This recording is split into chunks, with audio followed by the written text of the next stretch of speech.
सबसे पहले CD ratio बढ़ाने की बात हुई है। सीडी रेशियो काफ़ी बढ़ गया है, जो पहले आज से 52 और 53% होता था, अभी 56 और 57% तक पहुंच गया है। लेकिन अगर हम पूरे देश में बात करते हैं जहां पर सीडी रेशियो 70 और 72% से ज़्यादा है, तो हमें 57% से 72% के लिए हमारे पास काफ़ी स्कोप है। तो एक तो सीडी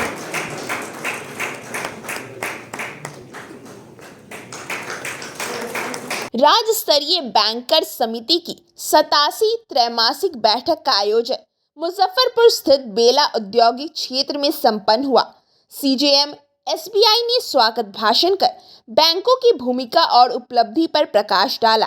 बैठक की अध्यक्षता कर रहे बिहार सरकार के वित्त मंत्री विजय चौधरी ने अपने संबोधन में बैठक के मायने को बताते हुए कहा कि यह बैठक पहली बार राजधानी पटना से बाहर औद्योगिक क्षेत्र में हो रहा है। इसकी खास वजह है कि बैंक उद्योग में हो रहे कार्यों को नजदीक से देखे और समझे। किस तरह से हमारी सरकार की औद्योगिक सोच है, इससे हमारी मंशा भी स्पष्ट है कि हमारी सरकार सूबे के आर्थिक विकास को लेकर कटिबद्ध है। मंत्री श्री चौधरी ने कहा कि बैंक सोशल ट्रांसफॉर्मेशन का जरिया भी है। केसीसी रिपेमेंट के लिए बैंकों को लाभार्थी के पास पहुंच बनाने की जरूरत है। प्रखंड स्तर पर बैठक में बैंक की उपस्थिति की अनिवार्यता पर भी बल दिया गया। सर्टिफिकेट केस में पारदर्शी तरीके से कम्युनिकेट करने का भी निर्देश दिया गया। बैंक में साख प्राप्ति के लिए आवश्यक कागजात का चेकलिस्ट बनाकर प्रदर्शित करने का भी निर्देश दिया गया, ताकि ऋण प्राप्ति में लाभार्थी को बार बार दौड़ना न पड़े। सीडी रेशियो में bank of India, Indian bank, PNB, UCO bank का 45% से कम है, जिनका अलग से समीक्षा का निर्देश दिया गया। सरकार के प्राथमिकता सूची के कार्यों में एक्सिस बैंक की न्यूनतम भागीदारी पर नाराजगी व्यक्त की गई। मंत्री श्री चौधरी ने समन्वय और इच्छा शक्ति से मिलकर काम करने का अपील किया।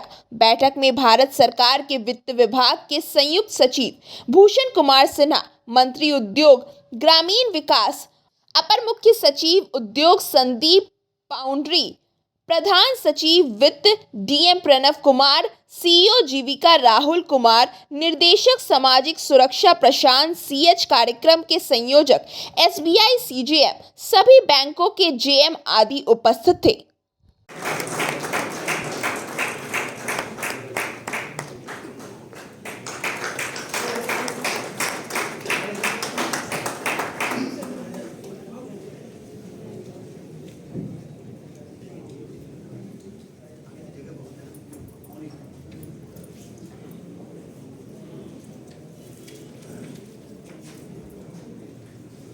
अब मैं श्री सुधांशु शेखर दास जी की माननीय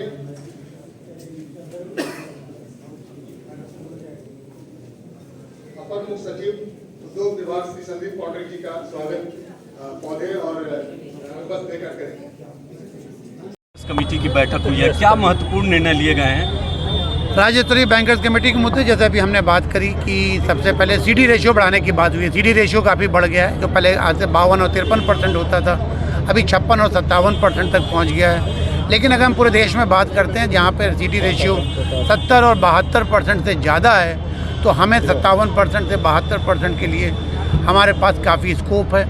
तो एक तो सीडी रेशियो बढ़ाने की बात हुई है, साथ ही साथ आज हमने वहाँ पे औद्योगिक क्षेत्र का भी हम लोगों ने वहाँ पे विजिट करी, और उससे बिहार सरकार ने जो अपने उद्योग को बढ़ावा देने के लिए जो उन्होंने पहल करी है, उस पहल को हम लोगों ने आज देखा। कुछ दिन पहले जो ग्लोबल इन्वेस्टर्स आए थे उनको भी वो दिखाया गया है, और ये हमारे लिए एक मौका है कि हम ज़्यादा से ज़्यादा तक लोगों तक पहुँच के छोटे छोटे उद्योगों को बढ़ावा दे के बिहार की न केवल जीडीपी, बिहार की जीएसडीपी को भी हम बाकी राज्यों के बराबर लाने का प्रयास करेंगे। तो एक ये दूसरा इसमें कार्य मतलब दूसरा जो आज का मेन मुख्य बिंदु था वो था कि उद्योग को बढ़ावा देना। तीसरा, कृषि के क्षेत्र में बढ़ावा देने के लिए केसीसी के बारे में हमने बात करी। आज हमने स्वयं सहायता ग्रुप के बारे में भी बात करी कि उनको हम कैसे और ज़्यादा लिंकेज दे सकते हैं, कैसे हम उनको ट्रांस 2, ट्रांस 3 पे भी हम उनको लोन दे सकते हैं। इसके साथ ही साथ हमने फिशरीज, जो हमारे पास एनिमल हस्बेंड्री, गोट्री और जो दूसरे नॉन फार्मिंग के वो हैं, उस पर हम किस तरह से उनको केसीसी दे सकते हैं, इसके बारे में भी हमने बात करी। और इन सब के साथ साथ हमारे पास ये बात हुई कि जो भारत सरकार की स्कीम है PMFME और PMEGP में हम जो इस साल के जो वार्षिक लक्ष्य हैं उनको कितनी जल्दी हम पूरा न केवल स्वीकृत में पूरा कर सकें, हम उनको डिसबर्समेंट में भी जल्दी से जल्दी पूरा करने के प्रयास करें। तो ये 3 मेन मुख्य बिंदु थे जिस पे चर्चा हुई और हमें उम्मीद है कि अगली जब हमारे पास अगले आने वाले 3 महीने या 4 महीने जो अभी मेरे पास 31 मार्च तक के लिए हैं, हम लोग अच्छा कार्य करेंगे और जो एनुअल क्रेडिट प्लान होता है उसको 100% से ज़्यादा अचीव करने के पूरा प्रयास करें।